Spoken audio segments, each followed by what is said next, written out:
Bonjour tout le monde, on va parler aujourd'hui de mon petit bilan lecture que j'ai fait durant ces 2 dernières semaines. J'ai lu quand même pas mal de titres, hein, donc j'ai lu pas mal de tomes et je vais vous présenter un peu tout ça. Donc je suis assez content de mes lectures.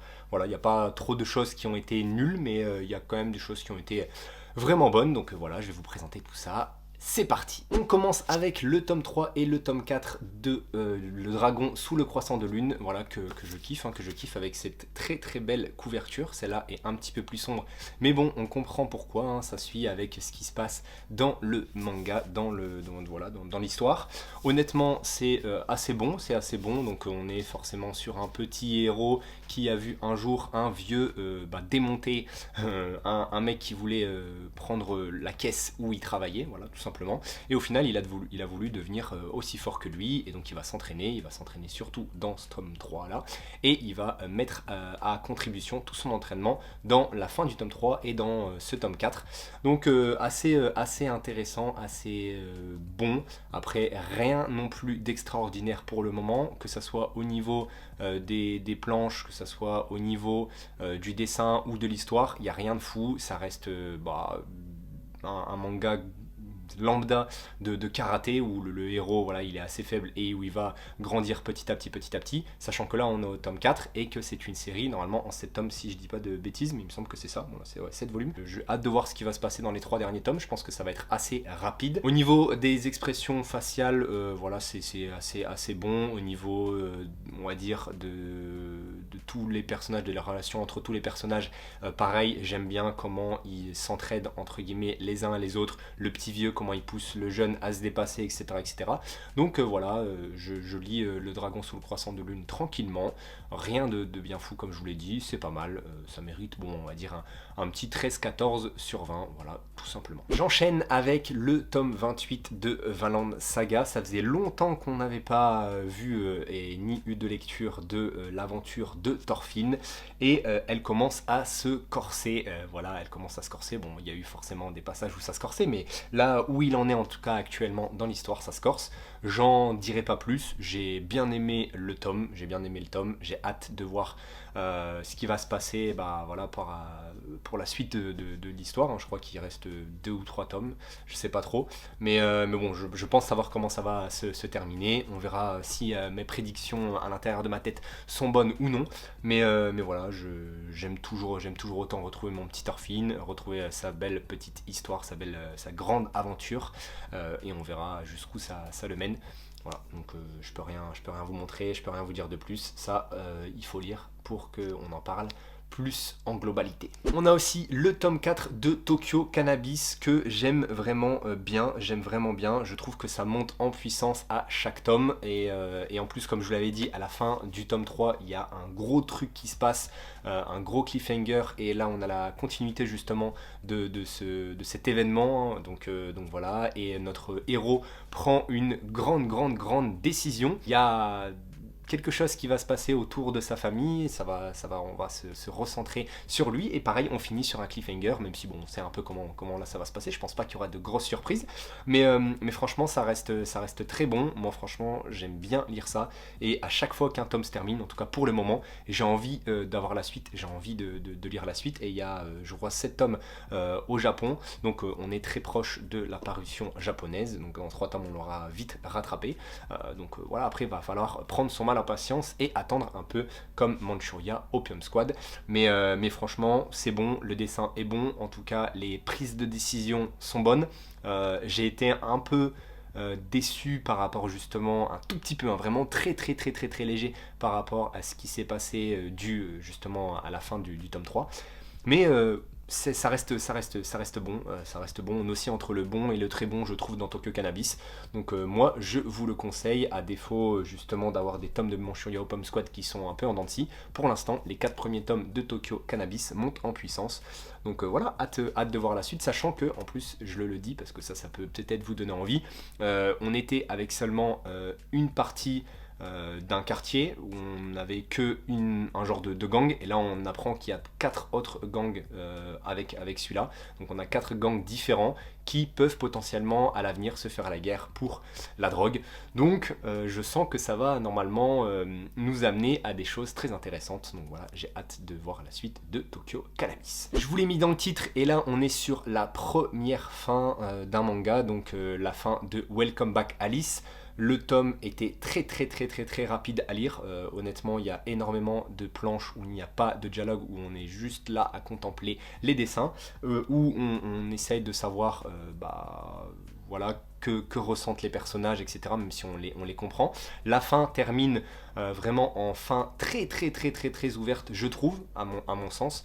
Et j'ai pas été spécialement déçu, mais j'ai pas non plus aimé la fin en mode waouh, en mode je termine en mode waouh. Non, je termine en mode ok. Ok, voilà, je termine plutôt comme ça sur le manga. Honnêtement, Welcome Back Alice, c'est pas quelque chose que je vais relire.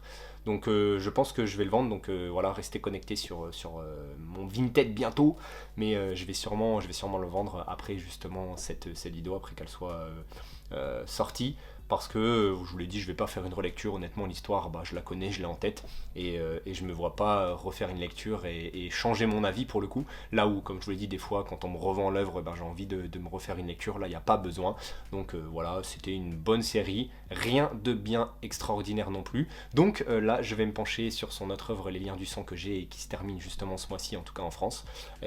Donc on va voir ce que ça donne. Et j'espère que Les Liens du Sang sera un cran au-dessus, justement, que Welcome Back Alice, qui a pourtant, à mon sens, très bien commencé, qui n'a pas très mal fini, mais qui manque un petit truc pour que je le passe au niveau au-dessus, sachant que, je ne l'ai pas dit non plus, mais c'est un peu autobiographique aussi, parce qu'on est sur la question de savoir, de l'identité, donc de savoir si on est un homme ou une femme, et dans le manga, à chaque fin de tome, l'auteur, donc Shuzo Oshimi, nous dévoile un peu pourquoi il a fait ce manga-là, parce que lui, il savait pas à un moment dans sa vie s'il était femme, homme, et cette œuvre est, je crois, peut-être la plus récente qu'il ait faite, puisque en tout cas le dernier discours, enfin en tout cas les dernières explications qu'il nous donne sont en août 2023, donc c'est assez récent. Donc le manga n'est pas sorti il y a 10 ou 15 ans, il est très récent, donc voilà, ça peut peut-être donner aussi envie à des gens de le lire, voilà, tout simplement. Mais restez connectés, il va être vendu. Deuxième fin avec Land, donc le tome 9 que j'ai lu, le tome 10 et le tome 11, j'ai enchaîné, et en fait c'est un plaisir d'enchaîner 3 tomes pour la fin,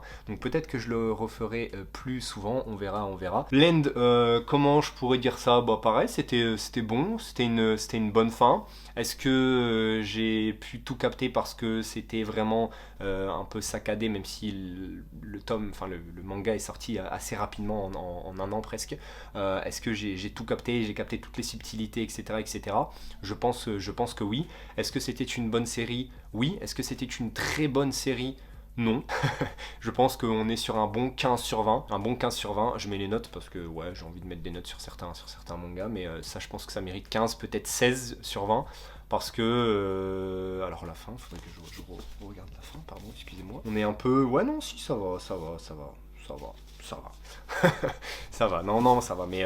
Mais oui, je pense que 15-16, ça mérite sa note.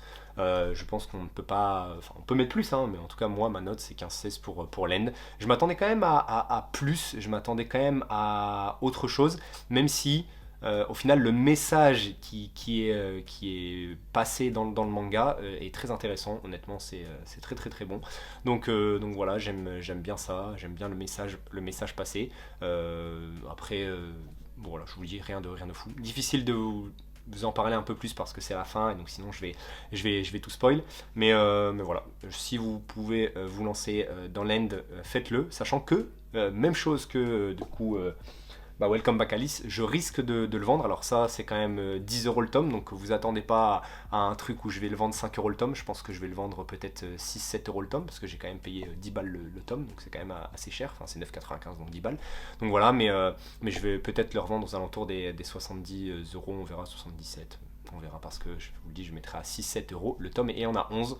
Donc voilà, vous faites le calcul, mais ça vous fait quand même des petites économies, sachant que tout est neuf, hein, je prends soin de mes mangas. Voilà. On passe là sur les plus grands formats et je vous présente Run to Even. Et je l'ai acheté, pourquoi? Parce que j'avais regardé pas mal de petites vidéos concernant les tops de 2024, qu'un viewer l'a mis dedans et que j'ai vu aussi un autre mangaka, un autre youtubeur manga le mettre. J'ai oublié son nom, mais un viewer, je m'en souviens, il a mis, je crois, top 1 dans ses meilleures séries de 2024. En tout cas, enfin, dans ses découvertes, je ne sais plus. Ça, donc ça a un seul tome, c'est français si je ne dis pas de bêtises. On se retrouve avec une petite qui, voilà, qui sèche les cours, qui est un peu solo, qui est un peu renfermée sur elle-même, où on est dans une histoire au Japon où il y a la guerre. Il y a la guerre avec les Américains, avec les Russes peut-être, j'ai perdu un peu le petit truc. Mais en tout cas, on se retrouve justement avec Fille, l'adolescente, qui court, voilà, qui court très vite, qui court très longtemps aussi. Elle a l'endurance et la vitesse. Donc on a ce titre, tout simplement Run to Even. Je peux vous montrer quelques planches parce que c'est vraiment assez beau, je trouve. Moi j'ai vraiment bien aimé le dessin, j'ai vraiment kiffé. Là on voit qu'elle court très vite. J'ai trouvé aussi que le père en tout cas de Fille était peut-être un clin d'œil au docteur qui avait dans comment ça s'appelle déjà, Gum. Donc après je sais pas trop si c'est ça, mais voilà, j'aime bien le dessin, honnêtement j'ai bien aimé ce tome. J'ai pas été déçu en tout cas, là où justement je m'attendais à, quand même j'avais placé des attentes entre guillemets assez hautes, mais j'ai pas été déçu, j'ai vraiment apprécié, comme je vous l'ai dit, le dessin, certaines planches, certains découpages que j'ai trouvé vraiment très bons, et l'histoire en tout cas avance très vite. Et en plus, ce que j'ai bien aimé dans Run to Even, c'est qu'il y a énormément de dialogue, mais pour le coup ils sont très utiles à l'histoire. Des fois on a du dialogue et on s'emmerde, on se fait chier, et là Run to Even, on lit et ça apporte un petit plus à l'histoire, et franchement j'ai trop aimé ça. Donc voilà, bon petit bonus par rapport à tout ça, l'histoire, le dessin, tout était bon. Il manquait juste peut-être je sais pas comment dire, peut-être un petit peu plus pour que ça soit un niveau au-dessus encore, mais je mettrais un bon 16 à Run to Even. C'était une très bonne lecture, et donc je regrette pas de l'acheter. Et le tome 2 sort, je crois, assez vite, bientôt en tout cas. Et après, on verra combien de temps ça met pour avoir le tome 3. Je peux prendre mon mal en patience si j'ai la même qualité pour cette série-là. Franchement, c'est du très bon, et je vous dis, si c'est français, c'est mon premier manga français, donc très content d'entrer avec Run to Even. Voilà. Très content. On a un one shot qui s'appelle Yashirojima, la forêt des rêves perdus. J'avais adoré la couverture. C'est plein de petites histoires courtes où on a un enfant qui rêve, mais qui fait des rêves en rapport avec le Japon d'avant ou de maintenant. Voilà, tout simplement, si on peut dire ça comme ça. J'ai plus aimé la partie sur le Japon, sur le Japon, sur le tatouage justement, qui est juste là. J'ai bien aimé l'histoire sur le tatouage.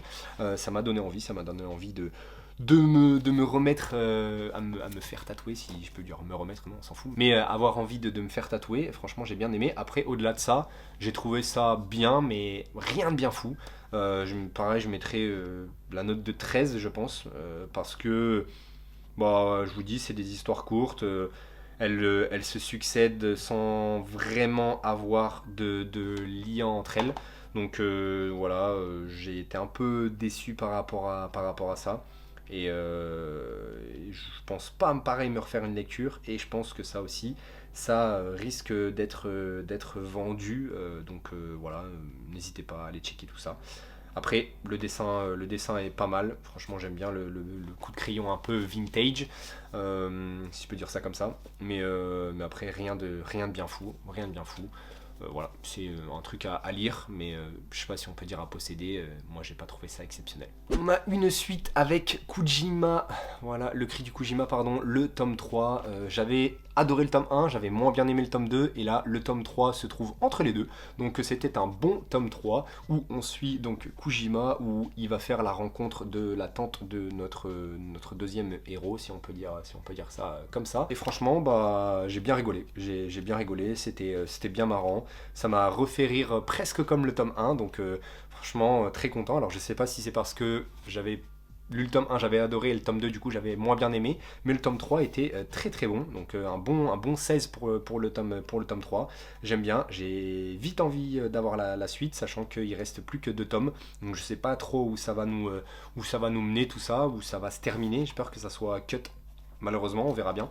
Mais franchement, le cri du Kojima, une bonne série feel good, tranquille, où tu lis, c'est chill et tu te marres. Voilà. Donc, si tu veux lire ça, si vous voulez lire ça, allez-y avec le cri du Kojima. On était un peu justement dans le même registre, un peu loufoque, drôle, marrant, avec La Planète Verte, sauf que vous voyez à la couverture, et même à ce qui se passe derrière, et ben ça a pas mal évolué dans ce tome-là, et il reste plus que un tome avant la fin de cette série. Et franchement, je kiffe, je kiffe. Pour l'instant, c'est peut-être mon préféré de Keigo Shinzo, pardon. J'aime trop, j'aime tout autant le dessin. Je trouve limite que son dessin est meilleur qu'avant parce qu'il est un peu plus brouillon et que ça colle en plus avec ce qui se passe justement dans ce tome-là. Alors je sais pas si c'est fait exprès, s'il est trop chaud ou je sais pas, mais j'aime vraiment bien. On a justement ces 3 gars-là qui interviennent et il y en a un, il lui arrive quelque chose et j'ai envie de savoir ce qui va se passer. Donc on est sur un bon manga. Là je pense qu'on était aussi sur un bon 16-17. Franchement, La Planète Verte, moi je kiffe. J'avais entendu aussi des petits youtubeurs manga dire que c'était bof. Et ben franchement vous n'avez pas été au tome 2 et au tome 3 parce que moi déjà le tome 1 j'ai kiffé, le tome 2 j'ai kiffé, mais le tome 3 je kiffe tout autant et j'ai trop envie d'avoir la suite. Donc ça j'aime trop et Keigo Shinzo il commence à rentrer dans mon panthéon des mangaka que j'aime le plus. Franchement, après, je sais que ces one-shots sont peut-être moins bons, mais il faut que je lise Summer of Lava. Summer of Love, je sais plus. Ouais, Summer of Love. Et les autres, hein, bien sûr, mais ça, c'est vraiment très bon. Donc, allez lire La Planète Verte. C'est vraiment très bon. C'est vraiment très très bon. Un bon mix de tout ce qu'il faut dans un manga. Je kiffe. 2 petits, pour finir, manga que je viens de lire ce matin. On a Fashion, le tome 3. Je crois qu'il reste aussi 2 tomes, hein, il me semble, avant la fin. Je crois que c'est une série en 5 tomes. Je rappelle un peu de quoi ça parle. On est avec Kei Shindo qui a 37 ans, qui aide Jean, qui est étudiant de mode, qui, par sa petite tête d'enfant gentil, mignon et angélique, en fait, est un petit manipulateur. Et Kei, il est trop chaud parce que il a de l'influence, il a des contacts, il est passionné par la mode, il veut aider ce petit Jean tout malheureux qui à chaque fois lui arrive quelque chose est en train de chialer, mais plus t'avances dans le manga et plus t'as envie de le taper ce Jean. Et là c'est ce qui se passe dans le tome 3. Même Kei, tu te dis comment il peut être aussi chaud, être aussi fort, être aussi bon dans justement tout l'aspect de la mode, connaître autant de choses, etc., et aider un pauvre petit con de Jean de merde. Alors après on verra peut-être Jean d'où il vient, pourquoi il est comme ça, etc. Pour l'instant on n'en sait pas vraiment grand chose sur Jean. Il nous raconte des trucs mais on sait pas si c'est vrai ou s'il nous mitonne, même nous on sait pas. Et en plus des fois t'as sa femme qui voit l'expression de Jean en mode il est vénère alors que on le voit jamais vénère. T'as des gens dans le tome 2 ou dans le tome 1 pareil qui voient Jean un peu vénère alors que de base il est censé être tout mignon. Voilà, il est bizarre, sachant qu'en plus là il a fait quelques petits coups de Trafalgar un peu space pour s'en sortir. Enfin, je peux pas trop vous dévoiler, mais Jean, c'est un vrai salopard. Je vous dis, c'est le petit manipulateur là qui veut arriver à ses fins par tous les moyens, alors qu'en plus le mec, il en branle pas une. T'as l'impression, il en branle pas une, Jean. Donc voilà, je sais pas trop comment ça va se passer. On termine aussi pareil sur un petit cliffhanger, comme j'aime à le dire. Dans le tome 2, c'était la même chose, et le tome 3 était bon. Le tome 2, je l'avais trouvé un peu moins bon. Le tome 1, j'avais adoré. Le tome 2, un peu moins bon. Et le tome 3, vraiment bon aussi. Je donnerais potentiellement la note de 16 aussi à ça, beaucoup de 16, mais c'était des très bonnes lectures. Moi j'ai kiffé, donc voilà, Fashion, vous pouvez y aller si vous aimez l'univers de la mode, voilà. Ou si vous aimez détester les mecs comme Jean, allez-y, voilà, allez-y, parce que c'est un vrai enfoiré de merde. Et le dernier tome, c'est Sous bouteille, le tome 5. J'ai acheté le tome 6 là, cette semaine aussi. Et je commence à lire le tome 5 et je me dis, mais putain, mais qu'est-ce qui se passe, je me souviens plus, etc. Et donc en fait, je sais même pas si j'ai lu le tome 4. Mais si j'ai lu le tome 4, mais en fait, je me souvenais plus du tout de ce qui s'était passé à la fin du tome 4. Même là, j'ai essayé de savoir. Et en fait, petit à petit, tu lis, et au final, je me souviens même pas de ce qui s'est passé dans la fin du tome 4, toujours pas. Mais par contre, on avance dans l'histoire, et on avance, mais vraiment bien. Et on comprend pourquoi ça peut faire 25 tomes. Là, je comprends vraiment pourquoi ça peut faire 25 tomes, parce que on apprend plus ou moins pourquoi le manoir du sous-bouteille est comme ça, est hanté de cette façon-là. Pourquoi lui il est là, pourquoi il a cette sorte de foreuse à la place du bras. Franchement, on apprend pas mal de choses. Le dessin est toujours aussi bon, l'histoire est toujours aussi bonne. Voilà, je kiffe sous bouteille. J'espère toujours ne pas être déçu. Il y a forcément un tome qui risque d'être moins bon à un moment, hein, c'est pas possible. Mais pour l'instant, Fujita est très chaud en 5 tomes sous bouteille, c'est très bon. Donc hâte de voir ce qui va se passer dans le tome 6 que j'ai acheté. Hâte de le lire et ça sera sûrement un bilan lecture de la semaine prochaine, parce que je vais essayer de lire pas mal cette semaine, on verra si j'ai réussi. Mais sous bouteille, je le conseille également, je sais que c'est 25 tomes, je sais que c'est assez cher, mais franchement, ne passez pas à côté, parce que c'est très bon. Et Fujita, au même titre que Keigo Shinzo, il commence à un peu rentrer dans le panthéon des mangaka que j'aime beaucoup. Donc là, ça commence à faire pas mal de monde. Sachant que là, j'ai acheté aussi 2 séries complètes que vous verrez peut-être. Je sais pas si je vous fais un petit achat et lecture, enfin manga la semaine prochaine. En ce moment, j'ai plus trop envie de faire d'achat et manga, même si au final, il y a que les achats et lectures manga que les gens regardent, parce que là, je vais vous faire un petit bilan lecture et personne ne regardera. Ou sinon, il faut mettre top flop manga pour que les gens puissent lire, un peu regarder la vidéo. C'est dommage. Les gens, maintenant, quand tu mets bilan lecture manga, ils s'en branlent. Il faut juste mettre top flop manga et les gens, ils cliquent. Voilà, je me fous un peu de la gueule de tous les gens qui cliquent juste parce qu'ils voient certains titres. Bon, bref, c'est comme ça. Ou peut-être YouTube, ils les mettent pas en scène avant. En tout cas, je ne sais pas. Bref, c'est le fonctionnement de YouTube. Mais voilà, je finis par cette série et on va conclure la vidéo tranquillement. Bon bah voilà, j'espère que ça vous a plu, j'espère que vous avez pu découvrir ou redécouvrir ou avoir mon avis sur certaines séries qui se sont d'ailleurs terminées. N'oubliez pas d'aller faire un tour sur mon petit Vinted bientôt, parce que je vais vendre des petits trucs. Voilà, et j'espère que vous avez kiffé. Dites-moi ce que vous avez lu, dites-moi si vous êtes d'accord avec moi ou non. Dites-moi si je passe à côté de Yoshirojima, là, le petit one-shot sur le Japon. Parce que moi, dans ma petite librairie, on avait décrit que c'était une petite pépite. Donc peut-être que je passe à côté de quelque chose. Moi en tout cas, j'ai pas été plus emporté que ça. Enfin voilà, donnez-moi comme d'habitude vos avis, faites-moi vos retours, je vous attends pour discuter et à bientôt. Ciao ciao.